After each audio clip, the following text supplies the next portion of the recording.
VPN, black holes and border wars, access versus enforcement in Asia. Good morning, everyone. My name is Kyle Wiltshire. Great to be back here in Sigma, Manila. Great to be back in Manila. I'm going to speak today about a topic near and dear to my techie heart, and that's VPN access in our industry and in our part of the world. I don't believe in dumbing it down for the audience. This will be fairly technical. I think you guys will follow though, so let's see. So before I get cooking, who is this guy? What gives him the ability to talk on a topic like this? I'm a founder and CEO with a technical background, which is probably somewhat rare in our industry. I was building global IT systems, network infrastructure, long before we kind of had the cloud to lease them out and make it simple. So I have an idea of how these things all work under the hood. First came to Manila and have been in the Asia gaming scene in some way, shape, or form since 2010. That's when I first came here. I lived here for 7 years. I don't anymore, but I'm back and forth quite constantly. This is my second city. I run two businesses that are related to the industry. One deals with bespoke technology projects in Asia Pacific. We mostly look at uptime, performance, security, really specific things you find in this part of the world. And another company I run deals with real-world testing all around the globe. So we have over 2,000 testers now in over 100 countries. We focus completely on gambling products. So what are we going to talk about in the next 10 minutes? First, what a VPN actually is. You know, simple question that I don't think gets answered enough. It's an acronym everybody knows, but what is it when you break it down? What are the risks of VPN usage in a regulated market for both the operators, but also for the players and the regulators themselves? For the operators, we're going to look at some common and advanced methods to actually detect if players are using a VPN. From there, we'll look at some new threats that are emerging with kind of remote traffic or players disguising where they're actually coming from. We'll get into some field data that TESTA has provided, and I'll end with some final recommendations and try to tie it all together. So why are we talking about this today? I'm going to mostly speak from the Philippines market and the regulated market here in the Philippines, but this can apply to any regulated gambling market in the world. The gaming license boundaries here are quite clear. There's no delineation between accessing the website, depositing, placing a wager. Plain and simple, the activity needs to happen within the boundary of the country, needs to happen within the Philippines. If you are accepting any sort of traffic, wagers, activity outside of the country, it's not compliant with the license. So no wager can be taken from a non-Philippines IP. Despite this, VPN usage globally is growing. This used to be maybe a more technical or power user tool. Recent surveys said that over 23% of internet users over 16 have used a VPN in the last year. So it's gone from niche to a tool that most of us probably understand. Similar technologies are growing. We'll cover that a bit later, but there are proxy networks and things that mirror the problem of VPN that are emerging today. So, what are the risks? What does VPN enable? Why is it not good? For the operators, they could be accepting bets from outside of the Philippines.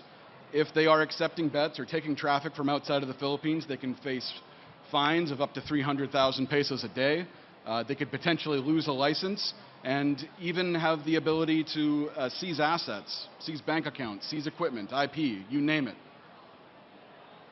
What are the risks for players? This probably doesn't get covered enough, but as a player, if you are remoting into another location to place bets, to have gambling activity, you are now no longer covered by the terms of service and the license.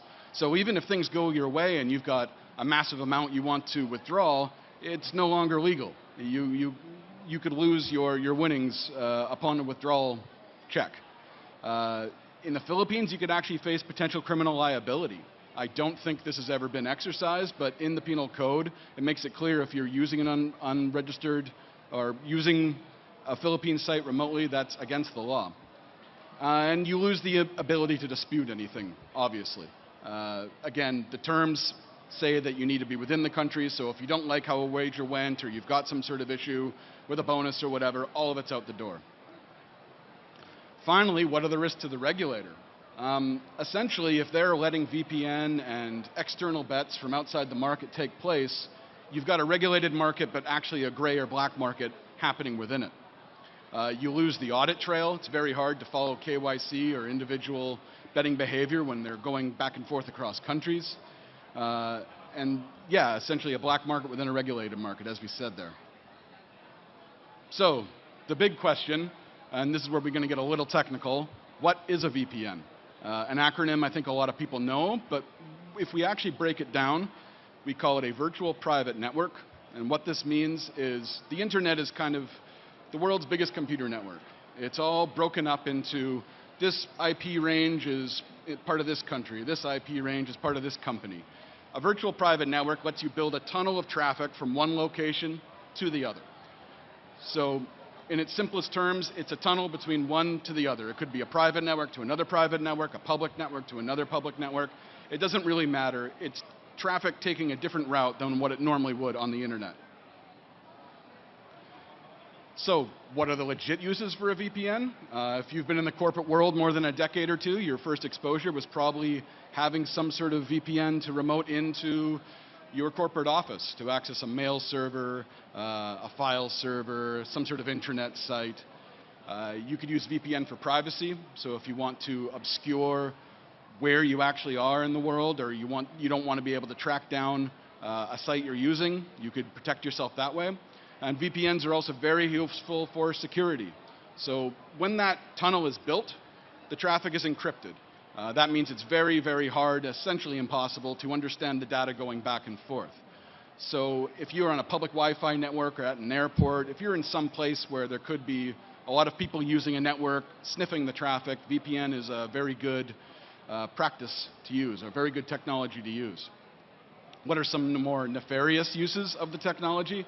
Hiding or impersonating an IP address, so appearing to come from one place when really you're in another.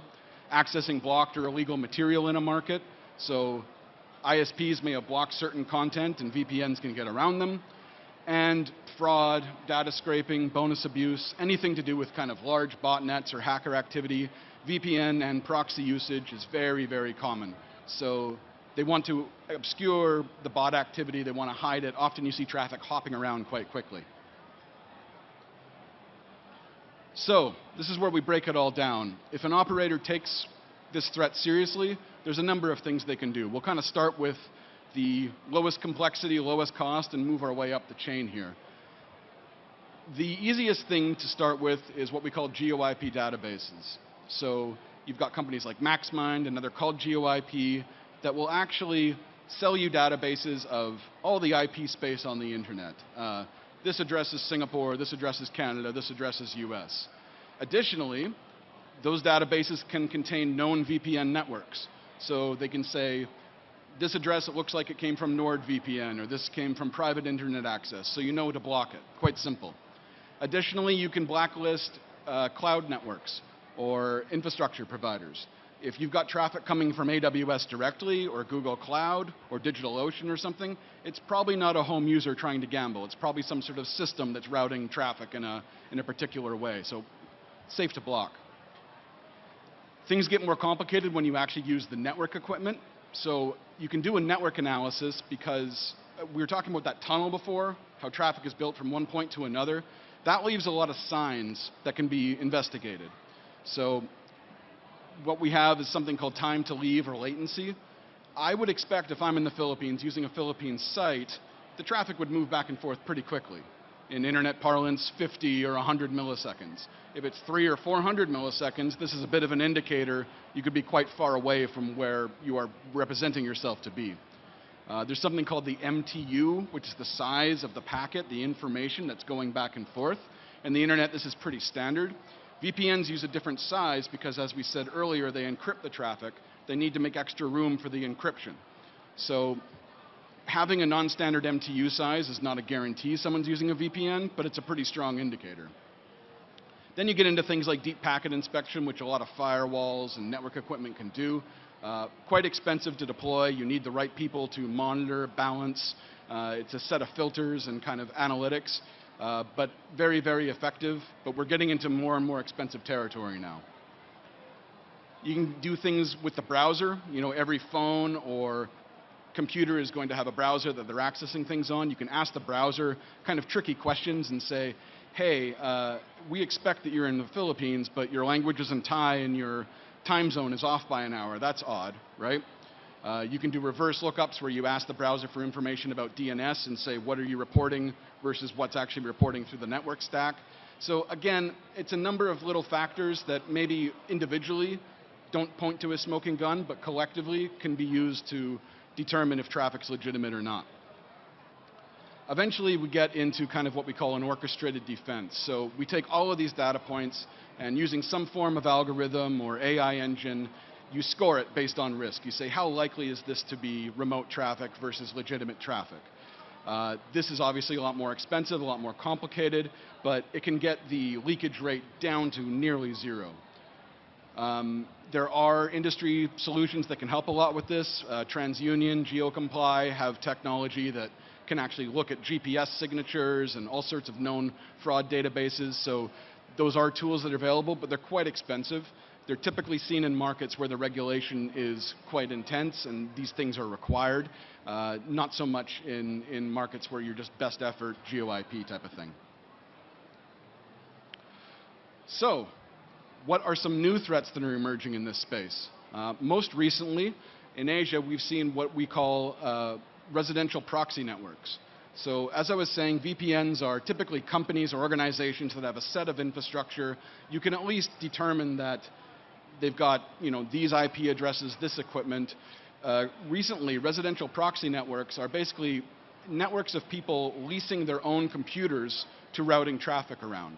So in the Philippines context, I've got a phone or a computer on a PLDT or Globe connection. I'm openly leasing it so that the traffic can flow through.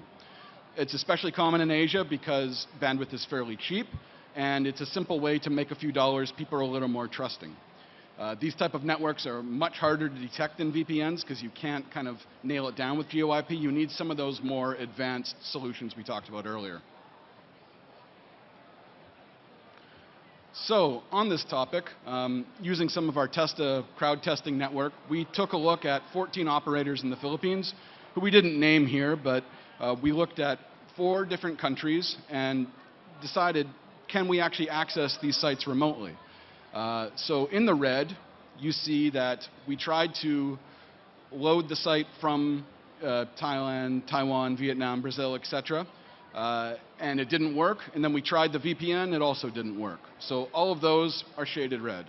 The yellows, it successfully blocked us when we first tried. Once we turned on VPN, it actually worked. And that one green, maybe green wasn't the best color because it's the worst, they allowed traffic in from many places. So if you find that data interesting, please find me after the show, inquire with TESTA. We can tell you a bit more about how it was done and the results there. Wrapping everything up, some final recommendations. As you can see, there's a spectrum of cost and complexity to dealing with this problem. What you want to action for yourself really depends on the risk to the company, the size of the business, the type of regulation you're facing. We talked mostly about the Philippines context today, but different licenses have different requirements. The good news is this investment can go across markets. So once you've set up this equipment and built these type of capabilities, the marginal cost of bringing it to another location is not much higher. Fairly simple. GeoIP and databases are a basic starting point. They're cheap, they're simple, they're easy to integrate. I would say it's the 80-20 rule. You're getting about 80% of the impact with 20% of the effort with them. If you are facing further issues or pressure, then you get more down to the chain into more complicated solutions. Network analysis, advanced AI and fingerprinting, these are all what happens at the next level. So the 2 companies I represent, Gigantech and TESTA, if you find either of what we do interesting, is that me or something else? Gigantech, we deal with custom infrastructure and technology projects in the region. TESTA, crowd testing all over the world. Please check us out, inquire. If you see me at the show, feel free to come up as well. Thanks a lot for your time, and enjoyed speaking with you. Thank you so much to Kyle. Kyle, can I just tell you, I really was like totally involved in that. I didn't know what VPN was, and now I do. I feel like a genius this afternoon. Thank you very much indeed. And I would just echo Carl's thoughts. If you do want to know more, grab Carl and have a conversation with him.